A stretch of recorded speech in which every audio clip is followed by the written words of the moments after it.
आज मैं बलरामपुर चीनी स्टॉक पर अपना व्यू रखूंगा और देखता हूँ इसमें रिस्क और रिवार्ड क्या है। देखिए दोस्तों, कभी भी किसी स्टॉक में पैसा लगाने से पहले आपके मन में दो विचार आना चाहिए, रिस्क और रिवार्ड। अच्छा, रिस्क रिवार्ड छोड़िए, सबसे पहले क्या होगा अगर मान लीजिए पैसा लगाते हैं मार्केट में, तो आपके साथ क्या घटना घट सकती है। या तो आपका प्रॉफिट बनेगा या तो लॉस होगा। प्रॉफिट कहाँ तक बनेगा? अगर आप छोटे टारगेट रखते हैं तो उसको भी हम निकाल सकते हैं, नहीं निकाल पा रहे हैं तो प्रॉफिट आपके हाथ में नहीं है। अगर आप पोजिशनल ट्रेडिंग करते हैं या इन्वेस्टर हैं पोजिशनल, पोजिशनल का मतलब ये होता है 3 महीने के लिए, 1 महीने के लिए या 1 सप्ताह के लिए या 6 महीने के लिए किसी स्टॉक में जो है आप जब पोजीशन बनाते हैं, उसके क्वार्टरली रिजल्ट के आधार पे या उसमें कुछ अच्छे न्यूज आती हैं या लगता है कि स्टॉक जो है परफॉर्म कर सकता है, उसके बेसिस पे। तो दोस्तों, मैं बलरामपुर चीनी पर जब मैं राय रखना जाऊँगा तो मैं सबसे पहले यही ना सोचूँगा कि इसमें प्रॉफ़िट क्या होगा और लॉस क्या हो सकता है। तो अगर आप दिमाग लगा के सोचिए, अगर आप अपने लॉस को कैप्चर कर सके, मतलब लॉस को रिड्यूस कर सके या लॉस को आइडेंटिफाई कर सके कि आपका नुकसान कितने का हो सकता है, तो आपका रिस्क मार्केट में कम हो गया। और जब मार्केट में आपका रिस्क कम हो गया तो प्रॉफ़िट जो बनेगा वो तो अपने आप बनेगा, प्रॉफ़िट आपके हाथ में है नहीं। और जो प्रॉफिट बनेगा, और प्रॉफिट बुक कब करना चाहिए दोस्तों, मतलब या तो कोई आपका टारगेट अचीव हो गया, दूसरा या तो उसमें कोई नेगेटिव पैटर्न बन गया। हम टेक्निकल एनालिसिस की बात कर रहे हैं, फंडामेंटल की बात नहीं कर रहे हैं।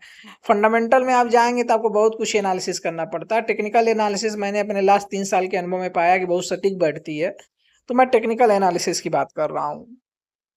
तो सबसे पहले आप अपने लॉस को जो है आइडेंटिफाई करना सीखिए कि लॉस कहाँ तक हो सकता है। इसलिए उसके लिए आप बनाइए लाइन ऑफ कंट्रोल और वीकली चार्ट पे बनाइए। वीकली चार्ट इसलिए मैं प्रीफर करता हूँ दोस्तों, क्योंकि वीकली चार्ट 3 महीने से 1 साल के लिए वैलिड होती है, जबकि आप मंथली चार्ट की बात करोगे तो 1 से 3 साल के लिए लॉन्ग टर्म के लिए होती है। तो 1 से 3 साल का समय बहुत लंबा होता है। आज ही फोरकास्ट नहीं कर सकता है कि उसके स्टॉक के प्राइस में क्या होगा। इसलिए मैं वीकली चार्ट को ज़्यादा महत्व देता हूँ, ठीक है। इसलिए अब क्या करूँगा, मैं सबसे पहले वीकली चार्ट पे जो है एक बनाऊँगा लाइन ऑफ कंट्रोल। और लाइन ऑफ कंट्रोल जो होगा क्या होगा हमारा दोस्तों, वो होगा 478 का। तो वीकली चार्ट पे सबसे पहले आपको क्या करना चाहिए, एक ड्रा कर देना चाहिए लाइन ऑफ कंट्रोल, जो कि आ रहा है आपका 478 के स्तर तक, ठीक है। ये हो गया लाइन ऑफ कंट्रोल। जब भी स्टॉक का प्राइस इस लाइन के नीचे जाएगा, जब भी इसके नीचे जाएगा, साप्ताहिक क्लोजिंग पर हम देखिए, साप्ताहिक क्लोजिंग की बात करते हैं, यानी जब मार्केट बंद हो सैटरडे संडे को देखिए चार्ट, जब भी इसके नीचे अगर इसकी क्लोजिंग आ जाए तो आपको इससे पूरी तरह एग्जिट कर जाना है। इससे क्या हुआ, आपका डाउनवर्ड में कितना लॉस हो सकता है वो आपको पता चल गया, यानी आपका रिस्क कितना है अगर आप करंट भाव पे लगाते हैं वो आपको पता चल गया, ठीक है। तो रिस्क कितना हो सकता है, लाइए हम देख लेते हैं 478 के स्तर तक के लिए।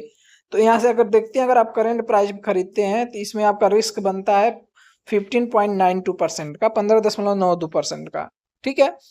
तो अब आपको पैसा लगाने से पहले आपको लॉस पता चल गया, तो जब लॉस पता चल गया तो आप उसी के अकॉर्डिंग पैसा लगाएंगे भैया, क्योंकि अब इतना बड़ा लॉस हो सकता है अगर आपकी हाइपोथेसिस फेल होती है, अगर स्टॉक ऊपर की तरफ नहीं जाता है तो, ठीक है।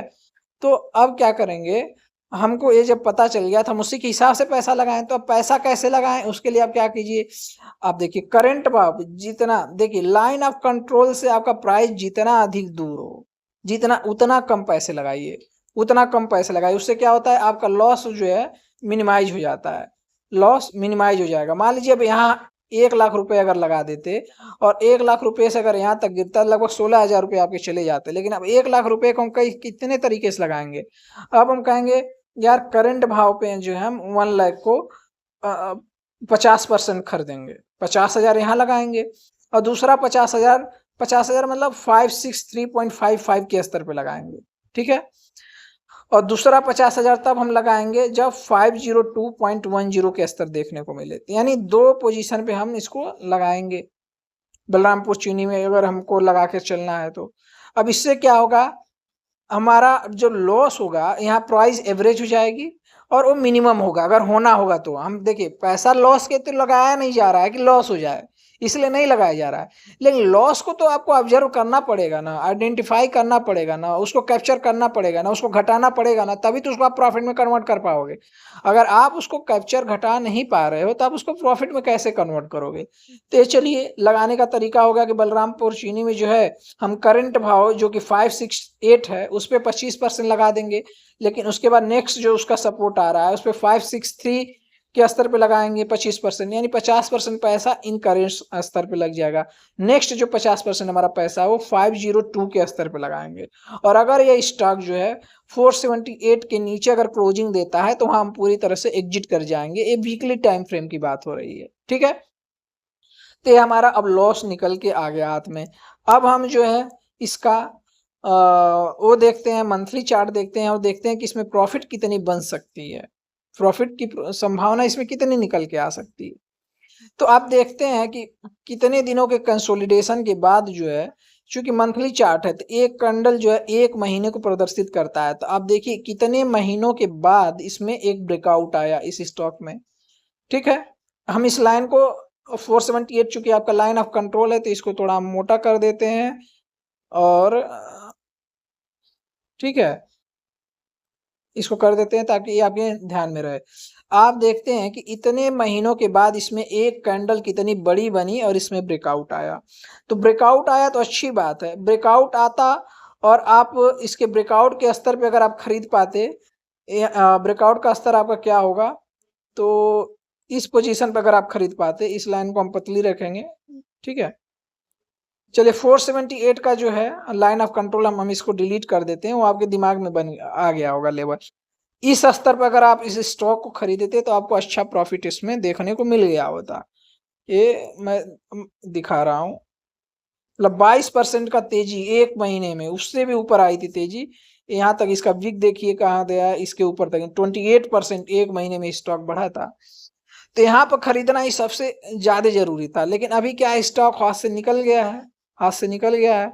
दूसरा आप चाहते नहीं अगर इस स्तर पे खरीद पाए 491 पे, तो आप इसका वीक जो है जहाँ इसके वीक का जहाँ ब्रेकआउट आया था 5 to 4 के स्तर पे भी खरीद सकते थे। यानी यह जो जोन था ये बाइंग जोन था।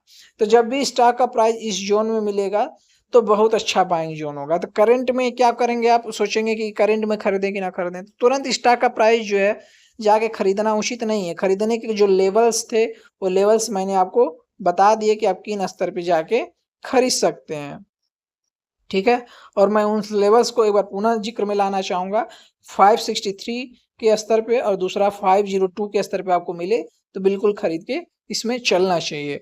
और अभी तुरंत जाके खरीद लेना, लमसम अमाउंट डालना बुद्धिमानी नहीं है, क्योंकि इतने बड़े कैंडल के बाद लमसम अमाउंट नहीं डालना चाहिए, ठीक है।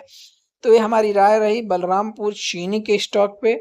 और इसके आगे कहाँ तक अगर स्टॉक बढ़ता है तो तेजी देखने को मिलेगी यार, तो उसको भी निकाल लेते हैं, यानी रिवार्ड कितना बन सकता है आइडेंटिफाई करने की कोशिश करते हैं रिवार्ड को। तो मैं देखता हूँ कि इसका रेंज क्या था, रेंज लगभग स्टॉक का ये था और इस पे मैं इसकी क्लोनिंग करता हूँ तो इसका निकल के आ जाएगा, आपका लगभग टारगेट निकल के आ जाएगा, ठीक है। इस प्राइस को क्या करते हैं, डिलीट करते हैं। यानी यह जो है अभी देखा जाए करंट भाव में तो आपको 665 तक के स्तर देखने को मिल सकते हैं। तो ये रही हमारी टारगेट 665 की। लेकिन अब कहेंगे कि ये तो देखिए एक टेक्निकल बेस्ड टारगेट हुआ 665 का, आपको स्टॉक से लेकिन सचमुच में अगर बात किया जाए तो तब तक नहीं निकलना चाहिए जब तक कि कोई निगेटिव पैटर्न का फॉर्मेशन ना हो, जब तक कोई निगेटिव पैटर्न ना फॉर्म हो। क्योंकि जो वृक्ष फल दे रहा है, जो स्टॉक आपको पैसा दे रहा है, प्रॉफिट को आपको राइड करके चलना है, प्रॉफिट को आपको टारगेट दे के कैंसिल नहीं कर देना चाहिए। कोई किसी स्टॉक का 100% टारगेट निकाल ही नहीं सकता है, एक कंपनी का मालिक भी नहीं जान रहा होगा कि उसका प्राइस कहाँ तक बढ़ के जाएगा। तो एक अनुमानित टारगेट इसलिए आदमी निकाल के चलता है कि देखता है कि हमारा रिस्क वर्सेस रिवार्ड कितना बन रहा है। तो आप केवल, हम कहेंगे यार दोस्त कि आप पहले अपने रिस्क को आइडेंटिफाई कीजिए, केवल रिस्क पे काम कीजिए, रिस्क को मिनिमाइज कीजिए और जहां आपका लॉस हो रहा हो उसके नीचे निकल जाइए, लाइन ऑफ कंट्रोल के नीचे। प्रॉफिट जहां तक जा रही है उसको राइड करते रहिए। प्रॉफिट बुक करने की क्या जरूरत है, जब तक निगेटिव कोई पैटर्न ना बने तब तक स्टॉक से एग्जिट नहीं करना चाहिए, तब तक स्टॉक से एग्जिट नहीं करना चाहिए। दो ही सिनेरियो में एग्जिट कीजिए, या तो कोई नेगेटिव पैटर्न बने या तो आपका लाइन ऑफ कंट्रोल ब्रेक हो जाए। तो अगर हम स्टॉक की अगर दूसरे तरीके से, अगर फिबोनाची तरीके से अगर हम इसका निकालना चाहें तो इसमें क्या स्तर देखने को मिल सकता है, क्योंकि यहाँ से देखिए इसमें अप ट्रेंड शुरू हुआ, हायर हाई बनना चालू हुआ लगभग। तो यहाँ से अगर हम देखते हैं कि अगर ये स्टॉक 597 के स्तर को ब्रेक करता है तो 772 के स्तर को भी देखने को जल्द से जल्द आपको मिल सकता है। ठीक है, 772 के स्तर को अगर आप इस लाइन को अगर कंसीडर करें कि यहाँ से न्यू ट्रेंड चेंज हुआ था, तब भी आप देखेंगे तो इसमें एक मिनट सेट करने दीजिए। तो अभी शॉर्ट टर्म 663 जो कि ऑलरेडी आई थिंक हिट हो चुका था, नहीं हुआ था, 663 और 779 तक के स्तर आपको इसमें देखने को मिल सकते हैं। ठीक है, तो ये रही हमारी एनालिसिस बलरामपुर चीनी पे। और हमारे चैनल को आप सब्सक्राइब कीजिए, लाइक कीजिए, शेयर कीजिए अगर आपको हमारा कंटेंट पसंद आता है। और हमारे वीडियो जो है आपको सैटरडे को शाम 5:30 बजे या संडे को सुबह 7:30 बजे या सैटरडे संडे पूरे दिन कभी न कभी आपको हमारी वीडियो देखने को स्टॉक पे मिल जाएंगे। और क्योंकि मैं वीकली क्लोजिंग पर एनालिसिस करता हूँ, मैं साप्ताहिक एनालिसिस करता हूँ, और एक 1 क्वार्टर तक कम से कम स्टॉक को होल्ड करने की कोशिश करता हूँ कि जब स्टॉक में जो है, भाई स्टॉक में आप किसी बिजनेस में पैसा लगाए हो तो उसको परफॉर्म करने के लिए थोड़ा टाइम तो दो, तो कुछ टाइम देना चाहिए, कम से कम 1 क्वार्टर का उसका रिजल्ट निकले, उस आधार पर अगर प्राइस में बढ़ा बढ़ा मतलब इंक्रीमेंट हो। तो इस तरह से आप स्टॉक को पकड़ के होल्ड कीजिए, लाइक कीजिए, सब्सक्राइब कीजिए, शेयर कीजिए। ठीक है, और आप चाहे तो सपोर्ट कर सकते हैं इस तरह से हमको। चलिए धन्यवाद। हम अपने कंटेंट को अब स्टॉप करना चाहेंगे।